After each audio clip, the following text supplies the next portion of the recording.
नमस्कार. आता आपण पाहत आहोत पंढरी महात्म्य अध्याय 2 आहे. तडिद्वाससं नीलमेघावभासं रमा मंदिरं सुंदरं चित्प्रकाशं वरं त्विष्टिकाया समन्यस्तपादं परब्रह्मलिंगं भजे पांडुरंगम. गोपाल कृष्ण महाराज की जय. देवी पार्वतीने एक प्रश्न केला, हे स्वामी, ती रुक्मिणी माता ज्या दिंडीर वनात आली त्या वनाचा पूर्व इतिहास काय? त्या भागाचे लोहदंड असे नाव तरी का आणि कशामुळे पडलेले आहे? तेव्हा प्रभू म्हणाले, हे हिमकन्ये, आता मी तुला सर्व माहिती सांगतो, ती ऐक. फार वर्षापूर्वी हा निसर्गरम्य परिसरात एक महादैत्य राहत होता. त्याचे नाव दिंडीरव. तो अत्यंत क्रूर, पापी, अधम आणि दुराचारी होता. त्याने प्राप्त झालेल्या वराने उन्मत्त होऊन अवघ्या 14 भुवनाच्या प्रजेस त्राहिमाम करून सोडले होते. तेव्हा या असुराच्या भीतीने भयभीत झालेले, त्रासलेले, गांजलेले देव, ऋषीमुनी, जपीतपी हे सर्वजण ब्रह्मदेवास शरण गेले. त्यांनी विधात्यास या असुराचा नाश करण्याची विनंती केली. तेव्हा ब्रह्मदेव म्हणाले की हे संहाराचे कार्य माझे नाही, आपण भगवान शंकरांना जाऊन भेटा. असे म्हणून ब्रह्मदेवाच्या आधिपत्याखाली असणारे सर्वजण येऊन मला भेटले. मला ही गोष्ट माहीत होती की या दैत्यास, म्हणजे हे शंकर सांगतात ना पार्वतीला, म्हणून मला भेटले म्हणतात ते. या दैत्यास प्राप्त झालेल्या वराने त्याचा शेवट हा महाविष्णूंच्या हातूनच होणार आहे. तेव्हा त्या सर्वांना सोबत घेऊन आम्ही वैकुंठास गेलो. नारायणाची भेट घेतली. आम्ही त्यांना त्या दैत्याचा सर्व समाचार सांगितला. तेव्हा कसला तरी विचार करून प्रभू म्हणाले, देवतांनो, ऋषीमुनी हो, तुम्ही काही काळजी करू नका. त्या दैत्याचा वध हा माझ्या हातूनच होणार आहे, हे सत्य आहे. त्यासाठी मी मल्लिकार्जुन या नावाने हे कार्य करणार आहे. प्रभू सांगतात, हे देवी, पूर्वी श्रीचंद्र नावाचा एक सत्यवादी, सदाचारी, धर्मशील, ईश्वर भक्त असा एक राजा होऊन गेला. त्याने हिमालयात सहस्त्र वर्षे माझे तप करून मला महाविष्णूसारखा पराक्रमी पुत्र व्हावा अशी मागणी केली. मी त्याला तथास्तु असा वर दिला. पुढे श्रीचंद्र राजाच्या धर्मपत्नीस योग्य वेळी एक अत्यंत सुंदर आणि तेजस्वी असा पुत्र झाला. श्रीचंद्र राजाने त्या मुलाचे नाव मल्लिकार्जुन असे ठेवले. मोठा झाल्यावर हाच मल्लिकार्जुन जेव्हा शिकार करण्याच्या निमित्ताने दिंडीर वनात आला, तेव्हा त्यावेळी त्या दिंडीरव नावाच्या दैत्याशी त्याचे मोठे युद्ध झाले. ते युद्ध जवळजवळ 1000 वर्ष चालले. मल्लिकार्जुन आणि दिंडीरव दैत्य परस्पराशी युद्ध करीत होते. शेवटी विष्णू भगवंतांनी त्या दैत्यावर आपल्या गदेचा प्रहार केला आणि त्याचा वध केला. तेव्हा त्या दिंडीरव दैत्याने चतुर्भुज रूपी ते प्रभूचे ध्यान डोळ्यापुढे आणले आणि म्हणाला, श्रीहरी श्रीहरी असे नाम घेत घेत त्याने आपला प्राण सोडला. तेव्हा देवाने त्यास मल्लिकार्जुनाच्या मूळ रूपात दर्शन दिले. तेव्हा त्या दैत्यराजाने प्रार्थना केली, प्रभू, तुमच्या हातून मला ज्या स्थानी मरण आले आहे तो सारा भाग माझ्या नावाने प्रसिद्ध व्हावा. तसेच देवा, तुझ्या हातीच्या या लोहदंडाच्या प्रहाराने मला मुक्ती मिळाली आणि तुझी गदा जिथे खाली पडली तो परिसर लोहदंड या नावाने ओळखला जावा. तेव्हा त्या वनास दिंडीरव राक्षसाचे अपेक्षित असलेले वरदान देऊन प्रभू अंतर्धान पावले. तेव्हापासून दिंडीर वनाचा हा सर्व भाग लोहदंड या नावाने ओळखला जाऊ लागला.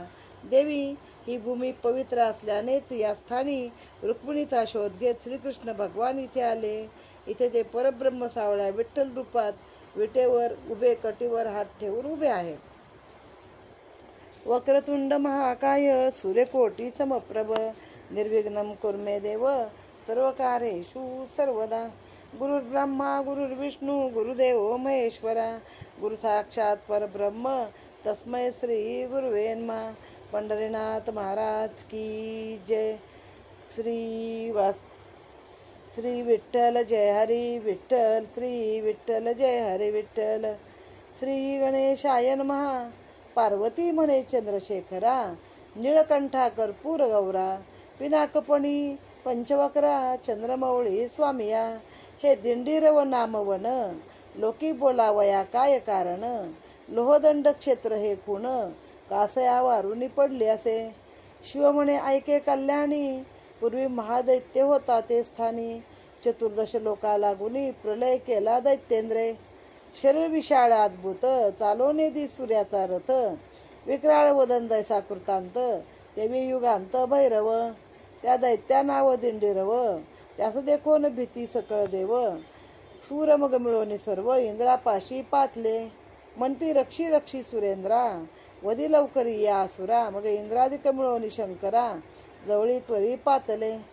देवाशी सदाशिव म्हणे, हे विष्णुपाशी सांगावे गाराणे. मग हरिपाशी त्याची क्षणे, येणे झाले समस्ताचे. म्हणती शंखचक्र गदाधरा, त्राहे त्राहे श्री वरा. वदी दिंडीरवासुरा, करी सुरनरा मुक्त ये.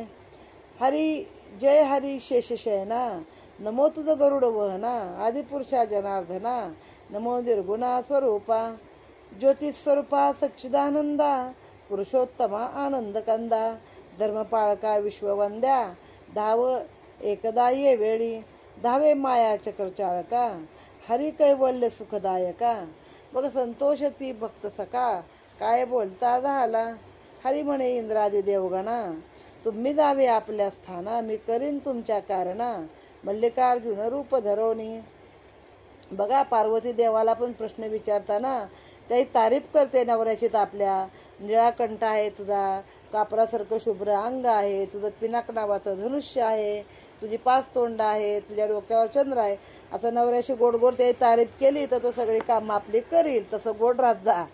मग त्याने ती कथा आपण ऐकलीच आहे आता. आधी काय काय झाली ती सगळे. शेवटी आले विष्णूपाशी. मग विष्णूने सांगितलं की मी ह्या दिंडीरवर राक्षसाचा वध करीन, तुम्ही सगळे आपल्या आपल्या जागी जावा. त्याची प्रार्थना केली. त्याची पण धावे माया चक्र चाळका, हरी कैवल्य सुखदायका. व त्या देवाला पण असं स्तुती देवाला पण गोड असते. मग माणसाचं तर काय, तेव्हा कोणाशी काय पाहिजे असेल तर स्तुती करून घ्यायचं, भांडून रागावून नाही घ्यायचं. मग हरी म्हणे इंद्रादी देवगणा, तुम्ही जावे आपल्या स्वस्थाना. मी करीन तुमच्या कारणा, मल्लिकार्जुन रूप धरोनी. पार्वतीस सदाशिव म्हणे, का मल्लिकार्जुन नाम धरले तेने. दैत्यमर्दीला प्रकारे कोणे, ते मद सांगा विश्वेशा. शिव म्हणे ऐके सादर, पूर्वी एक राजा श्रीचंद्र. परम कर्मकुशल पवित्र, सत्यवादी धर्मात्मा. जितेंद्रिय सदाचारी, पराक्रमी एक पृथ्वीवरी. त्याने तप हिम केदारी, दिव्य सहस्त्र वर्षे केले. रेतकुंडाचे तिरी, रेतकुंड म्हणजे रेवाकुंड, रेवाच्या ठिकाणी म्हणजे नर्मदा. तप करी निराहारी, मग प्रसन्न झाला त्रिपुरारी. उत्कृष्ट तप देखोनी. म्हणे का मागे श्रीचंद्रा, वर का मागे श्रीचंद्रा. परमसुशील उदारा, मग तो श्रीचंद्र शंकरा. काय मागे वरदान. म्हणे स्वामी मज दे सूत, परम बळिया बुद्धिवंत. तुझं तुल्य अद्भुत, किंवा रमानाथ दुसरा. शिव म्हणे हरितुल्या पुत्र, तुझं होईल साचार प्राप्त. करल महादैत्यांचा संवार, राज्य घेईल समस्त हे. ऐसे बोलून ते वेळा, देव गेले स्वस्थळा. श्रीचंद्र परतोनी आला, आपुली आस्थानासी. तो राज्याची स्त्रीची झाली गर्भिण, तिने देखले दिव्य स्वप्न. मांडीवरी बैसला सूर्यनारायण, तरी पुत्र निधान देखो आता. पुढे स्त्री झाली प्रसूत, पुत्र झाला हो अद्भुत. श्री चंद्रराव संतोषवत, पिता नाम ठेवी मल्लिकार्जुन. तो 20 वर्षाचा झाला, पारधी लागी निघाला. तो दिंडीर व दैत्य देखला, सरसावला युद्धासी. सहस्त्र वर्षे पर्यंत युद्ध केले अति अद्भुत. दैत्य जाय गगनात, ऊर्ध्वपंथे उडवणी. त्याहुनी उंच मल्लिकार्जुन, जाय गगनासी भेदून. मागून पृथ्वीवर येऊन युद्ध करी संतोषे. मग लोहदंड गदा अद्भुत, मल्लिकार्जुन करी घेत. जो विष्णुरूप निश्चित, शिव वरदे अवतरला. मल्लिकार्जुन हाक देऊनी, दैत्याचे मस्तकी त्याची क्षणी. घाली लोहदंड उचलोनी, पडला मेदिनी दिंडीरव. दैत्य पडताच ते क्षणी, हरी हरी आयसा ध्वनी. आला त्याच्या मुखातूनी, पूर्वसंस्कारे जाणपा. देहांती हरिस्मरण, होय सकळ पापा निर्दाळन. जो देह ठेवी स्मरणे बिन, तया जन्म मरण सुटेची. केले पापाचे पर्वत, परजोआंती हरी स्मरत. तो तरला तरला सत्य, हरी येत मुखा त्याच्या, म्हणून दैत्य ठेविता प्राण, मुखी केले हरिस्मरण, तत्काळ येऊनी भगवान, दिसले दर्शन दैत्यासी, कोणीही मुखी घेता नाम, तत्काळ धावे मेघश्याम, त्याचे पूर्वी सकळ काम, जो घेतो नाम वाचेसी. आता इथं काय सांगितलंय, त्यांच्या म्हणण्याप्रमाणे मल्लिकार्जुन रूपाने श्री विष्णू तिथं अवतरले, कारण श्रीचंद नावाच्या राजाने भरपूर तप करून शंकरांना प्रसन्न केलं होतं. आणि तुझ्यासारखा तुल्यबळ किंवा विष्णूसारखा मला पुत्र दे म्हणून मागितलं, महामल्लिकार्जुन झाला. मग पुढे तो 20 वर्षाचा झाला एकदा, आणि मृगयेसाठी किंवा पारत करण्यासाठी वनात आला. त्या ह्या दिंडीर वनात आला. मग तिथे हा राक्षस, मग या दोघांचं भरपूर युद्ध झालं. अगदी दोघं जण पार आकाशात उडायचे रथ घेऊन, म्हणजे लोकांकडे आपल्या तेव्हा पण हे विमानासारखं अवकाशात जाण्याच्या गोष्टी होत्या, आणि पुन्हा खाली येऊन तो युद्ध करायचा. मग शेवटी त्याने ती लोखंडाची गदा घेतली. विष्णूची गदा साधी सुधी नाहीये बरं, लोखंडाने भरलेली गदा आहे. ती घेतली आणि त्याच्या डोक्यात घातली. मग त्याने मरताना काय केलं तर हरी हरी म्हणला. भले राक्षस आहे, पण त्याच्या मुखातून हरीचं नाम दिसल्यामुळं देवाने त्याला दर्शन दिलं आहे. मग असं सांगतातच की अंत ज्यानं आयुष्यभर किती पाप केली, म्हणजे त्या पापाचं पुढे भोगावंच लागतं.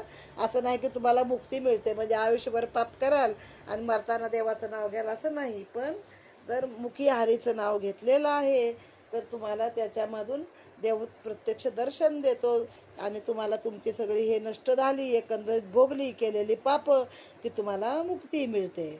आता यावरती अनुप जलोटाचं एक खूप सुंदर भक्तिगीत आहे. इतना तो करना स्वामी, जब प्राण तन से निकले, यमुना जी का तट हो, छैया पे बंसीवट हो, मेरा सावला निकट हो, जब प्राण तन से निकले, उस वक्त शाम आना, उस वक्त जल्द भूल न जाना, राधे को संग लाना, जब प्राण तन से निकले, एक भक्त की है अर्जी, खुद गर्ज की है गर्जी, बाकी तुम्हारी मर्जी, जब प्राण तन से निकले.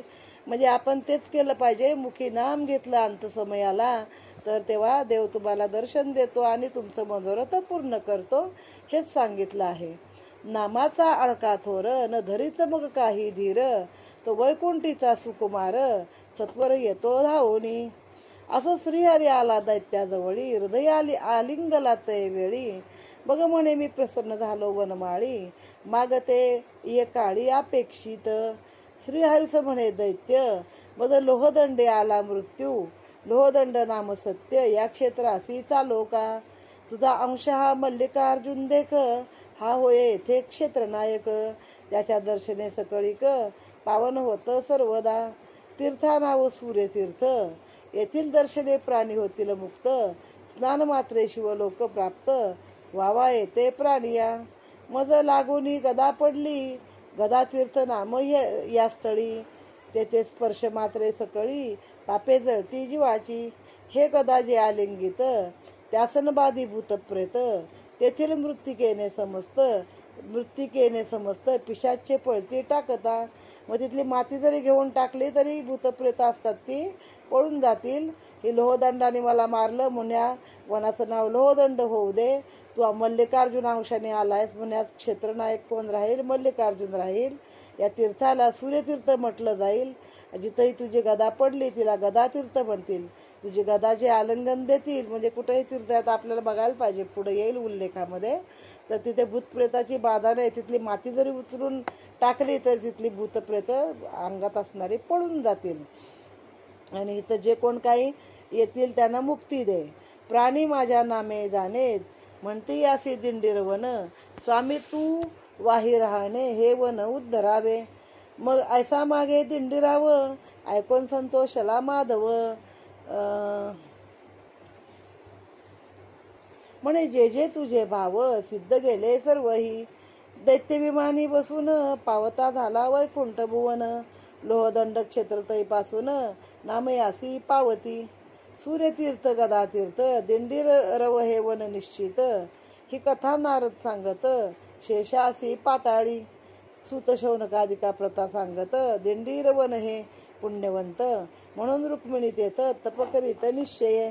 दिंडीर वास होता वर रुक्मिणी तप करी दुर्धर. म्हणून या श्रीधर उद्धरावया आला तेथे. समचरण समनयन दोन्ही हाती धरुणी जगन. रुक्मिणीचे पाहत बदन तन्मय होऊन राहिला. देवादिदेव गोविंद उगाच रुक्मिणी पुढे स्तब्ध. लीला अवतारी ब्रह्मानंद आदी पुरुष अवधारला. तिसरे अध्यायी सुरस कथा आहे अद्भुत रस. श्रीधर म्हणे संतास सावकाश परिसिजे. इति श्री पद्मपुराणे पांडुरंग महात्मे दिंडीर पारव्याह नाम द्वितीय अध्याय समाप्तः. श्रीकृष्णार्पणमस्तु. पुंडलिक वरदा हरी विठ्ठल. श्री ज्ञानदेव तुकाराम. पंढरीनाथ महाराज की जय. गोपाल कृष्ण महाराज की जय. ज्ञानेश्वर माऊली की जय.